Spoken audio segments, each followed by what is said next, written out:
സൽമാൻ അൽ ഫാരിസി റളിയല്ലാഹു അൻഹുവിൻ്റെ വാപ്പ പേർഷ്യയിലെ പ്രഭുവാണ്. 2000 വർഷം കെടാത്ത അഗ്നികുണ്ഡമുണ്ട്.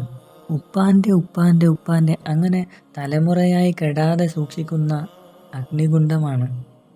സ്വന്തം വീട്ടിൽ അടിമകളുണ്ട്.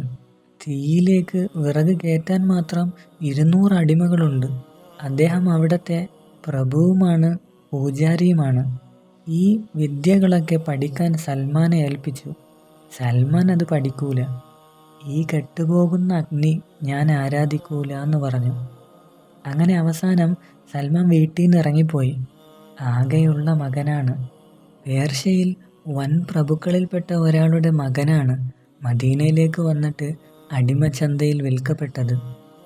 മുത്തുനബി സല്ലല്ലാഹു അലൈഹി വസല്ലമ തങ്ങളെ അന്വേഷിച്ച് വന്നതാണ്. അന്ന് സൽമാൻ മദീനയിൽ വരുമ്പോൾ റസൂലുള്ള വന്നിട്ടില്ല. പിന്നെ അടിമയായി. ഒരു ജൂതൻ്റെ ഈത്തപ്പനത്തോട്ടം നോക്കുന്ന പണിയായി. ഈത്തപ്പനയിൽ കയറും, അതിൻ്റെ മറ്റു ജോലികളൊക്കെ ചെയ്യും. ഒരിക്കൽ ഈത്തപ്പനയിലെ പൂങ്കൊല കെട്ടിക്കൊണ്ടിരിക്കുമ്പോൾ താഴെ 2 ജൂതന്മാർ അടക്കം പറഞ്ഞു, മക്കയിൽ മുഹമ്മദ് എന്ന ഒരു പ്രവാചകൻ വന്നിട്ടുണ്ട്. അദ്ദേഹം മദീനയിലേക്കും വരുന്നുണ്ട് എന്നാണ് അറിയാൻ സാധിച്ചത് എന്നിങ്ങനെ പറയുമ്പോൾ സൽമാൻ ഇത് കേട്ടിട്ട് അറിയാതെ മുകളിൽ നിന്ന് വീണുപോയി. എന്നിട്ട് നബി സല്ലല്ലാഹു അലൈഹി വസല്ലമ തങ്ങൾ വന്നോന്ന് ചോദിച്ചു.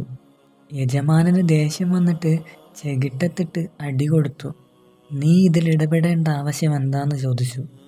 ആ സൽമാൻ ഒരു സംഘം ആളുകൾ മുസ്ലിമാകാൻ വന്നപ്പോൾ സൽമാൻ ഫക്കീറായി ഇരിക്കുകയാണ് റസൂലുള്ളാൻ്റെ അടുത്ത്. സൽമാനുള്ള കാരണത്താൽ ഇവർ റസൂലുള്ളാൻ്റെ അടുത്ത് ഇരുന്നില്ല. മുഹമ്മദേ, ഞങ്ങൾക്ക് മുസ്ലിമാകണമെന്ന് കൊതിയുണ്ട്. പക്ഷേ എപ്പോൾ വന്നാലും നിൻ്റെ അടുത്ത് ഇതുപോലുള്ള അടിമകളാണ്. ഞങ്ങളിവിടുത്തെ പ്രഭുക്കളാണ്. പക്ഷേ നിൻ്റെ അടുത്ത് വന്നാൽ ഈ അടിമകളുടെ കൂടെ ഇരിക്കേണ്ടി വരും. ഞങ്ങൾക്ക് പറ്റൂല. അവർ പോയി. അപ്പോൾ റസൂലുള്ളാക്ക് വിഷമം തോന്നി. സൽമാൻ ഇപ്പോൾ ഇവിടെ വേണ്ടായിരുന്നു. അവർ മുസ്ലിം ആകുമായിരുന്നല്ലോ. അവർക്ക് പിന്നീട് പറഞ്ഞ് മനസ്സിലാക്കി കൊടുക്കാമായിരുന്നു സാധുക്കളുടെ മഹത്വം. അപ്പോൾ സൽമാൻ മെല്ലെ മെല്ലെ നടന്ന് മദീന പള്ളിയുടെ ഒരു മൂലയിൽ പോയിരുന്നു. അദ്ദേഹത്തിൻ്റെ ദാരിദ്ര്യം കാരണം മുസ്ലിമാകാൻ വന്നവർ തിരിച്ചു പോയതോർത്ത് കരയാൻ തുടങ്ങി. അപ്പോൾ റസൂലുള്ളാക്ക് ജിബ്രീൽ വഴി ആയത്തിറങ്ങി. അള്ളാഹുവിനെ കരുതി വരുന്നവരുടെ കൂടെ ക്ഷമിച്ചിരിക്കൂ, പോകുന്നവർ പൊയ്ക്കോട്ടെ. ഹൃദയത്തിൻ്റെ വാതിൽ കെട്ടിയടയ്ക്കപ്പെട്ടവരുടെ പിന്നാലെ പിന്തുടരണ്ട, അവർ പൊയ്ക്കോട്ടെ. ആയത്തോതി കൊടുക്കാൻ നോക്കുമ്പോൾ സൽമാനെ കാണുന്നില്ല. ഒരായത്ത് ഇറങ്ങിയാൽ സമീപത്തുള്ള ആൾക്ക് നബി സല്ലല്ലാഹു അലൈഹി വസല്ലമ തങ്ങൾ ആയത്തോതി കൊടുക്കും. റസൂലുള്ള എണീറ്റിട്ട് പള്ളിയിലൊക്കെ തിരയാൻ തുടങ്ങി. അപ്പോൾ പള്ളിയുടെ ഒരു മൂലയിൽ ഒരു പഴന്തുണിക്കെട്ടിട്ട പോലെ കമ്പിളിക്കെട്ടിൻ്റെ നടുവിൽ കിടന്നിട്ട് പൊട്ടിക്കരയുകയാണ് സൽമാൻ. റസൂലുള്ള സൽമാൻ്റെ അടുത്ത് പോയി സൽമാനെ ഒന്ന് തൊട്ടു. അപ്പോൾ സൽമാൻ പറഞ്ഞു, നബിയേ, എൻ്റെ ദാരിദ്ര്യം എത്രയോ ആളുകൾക്ക് ഇസ്ലാം നഷ്ടപ്പെടുത്തി.